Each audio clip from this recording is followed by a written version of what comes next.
నాకు రాజకీయాలు సరదా కాదు, నాకు బాధ్యత. నేను ఇంటర్మీడియట్తో ఆపేసాను అంటాను, కానీ జ్ఞానాన్ని సంపాదించడం నేను ఎప్పుడు ఆపలేదు.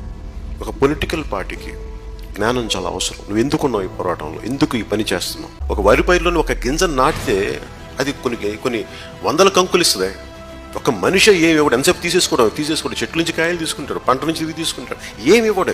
నేను అలాంటి వ్యక్తుల్లో సమూహంలో నేను ఒకరిని కాదలుచుకోలేదు. నేను ఇస్తాను.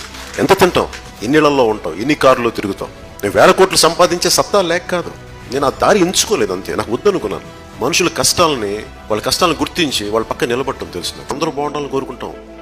కొద్దిమంది హిందువులే బాగుండాలి, కొద్దిమంది క్రిస్టియన్సే బాగుండాలి, ఇంకొంతమంది అట్లా కాదు, అందరూ బాగుండాలి. అన్ని మతాలు, అన్ని కులాలు, సకల సమస్త ప్రాణకోటి అందరూ బాగుండాలి. అంత ధర్మంతో నిండిపోయిన నేల. ఇలాంటి నేల నుంచి మనం సారాంశం తీసుకొని నేను బయటకు వచ్చి నేను చేయగలిగి నేను చేస్తాను. వస్తే వస్తుంది, కాకపోతే ఈ రోజు నా ఆఖరి రోజు నాకు గిల్ట్ లేదు, నాకు బాధ ఉండదు. ఎందుకంటే నా ప్రయత్నం నేను చేశాను. ముందు నేను నడిచి చూపిస్తాను. కష్టాల్లో ఓడిపోతే ఒక వ్యక్తి ఎలా ఉంటాడు, గెలిస్తే ఎలా ఉంటాడు, నలిగిపోతే ఎలా ఉంటాడు, దెబ్బతింటే ఎలా ఉంటాడు అన్ని చూడాలి. ఒక నాయకుడిగా అవ్వడం అంటే చాలా బరువు. ఇంట్లో అందరినీ వదిలేసి, పిల్లలందరినీ, తల్లిదండ్రులు అందరినీ వదిలేసి రోడ్డు మీదకి వచ్చి మనకి ఏ మాత్రం కృతజ్ఞత చూపించని వ్యక్తుల సమూహం కోసం మనం పనిచేయాలి. అది రాజకీయ, అది నిజంగా నాయకత్వం అంటే. ప్రకృతి ధర్మం ఎంత నిజాయితీగా ఇవ్వటమే దానికి. సో మనం కూడా ఇవ్వగలగాలి. నాయకత్వం అంటే బాధ్యత తీసుకోగలగాలి.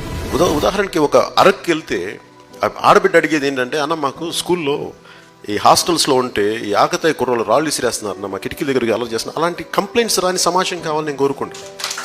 అందరూ ప్రాథమిక హక్కుల గురించి మాట్లాడతాం. ఇది నా హక్కు అంటాం. కరెక్ట్, నీ హక్కు, నీ బాధ్యత కూడా ఉంది. మంచి ప్రాథమిక బాధ్యతలు కూడా ఉన్నాయి సమాజంలో. భవిష్యత్తులో కనీసం మన వల్ల ఒక్క ఆత్మహత్య చేసుకుందాం రైతు ఆగిపోతే ఈ ప్రయాణం తాలూకు నిజంగా సఫలం అవుతుంది.